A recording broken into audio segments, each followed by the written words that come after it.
श्रीमान Raghav Jata ji. Sir thank you sir.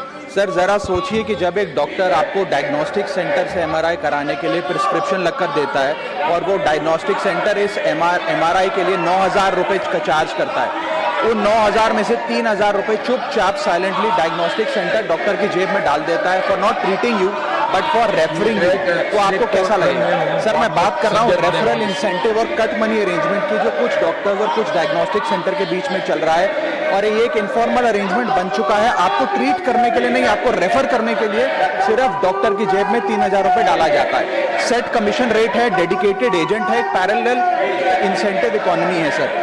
और sir sophisticated भाषा में इसे डॉक्टर का रेफरल कमीशन और डायग्नोस्टिक सेंटर के खातों में इसे मार्केटिंग एक्सपेंस के तौर पे लिखा जाता है। ये कमीशन यूजुअली एक percentage of the procedure cost पे चार्ज करी जाती है, और कहीं कहीं तो डायग्नोस्टिक सेंटर डॉक्टर को फॉरेन ट्रिप्स पर भी भेजता है। सर 2002 में एमसीआई के कोड ऑफ एथिक्स रेगुलेशन 6.4 ने इस प्रैक्टिस को बैन करते हुए कहा कि ये फीस स्प्लिटिंग है, इसे हम बैन करते हैं। 2023 में नेशनल मेडिकल कमीशन ने रजिस्टर्ड मेडिकल प्रैक्टिशनर रेगुलेशन 2023 ने इसे स्पेसिफिकली बैन किया, रेफरल कमीशन कहते हुए, और 1 से 3 महीने की सस्पेंशन तक लगा दी। और ग्रॉस वायलेशन में इस पे चीटिंग, कंस्पिरेसी और कंज्यूमर प्रोटेक्शन की धाराएं भी लग सकती हैं। सर ये जो कॉस्ट का बर्डन है, कट मनी का बर्डन, ये डायग्नोस्टिक सेंटर बियर नहीं करता, ये पेशेंट के इनवॉइस में, उसके बिल में बेक इन करके लगा दिया जाता है।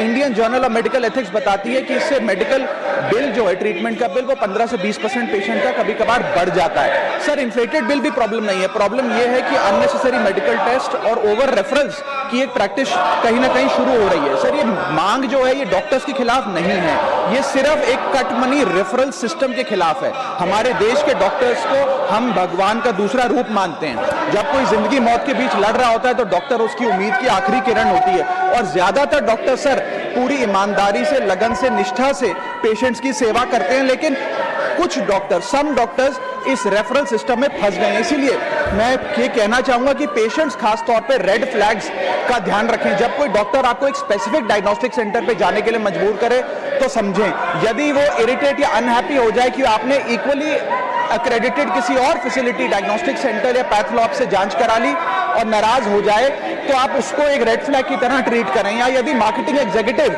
या आपको प्रमोशनल मटेरियल डायग्नोस्टिक सेंटर का अगर डॉक्टर के क्लिनिक में नजर आता है तो इसका भी खासी ध्यान रखें। सर ये एक बहुत महत्वपूर्ण टॉपिक है, और खास तौर पे ये टीयर 2, टीयर 3 शहरों में देखा जाता है कि ये रेफरल कमीशन जो है डॉक्टर्स और डायग्नोस्टिक सेंटर के बीच में, ये एक इनफॉर्मल इकोनॉमी बनता जा रहा है, इसे रोकना चाहिए सर।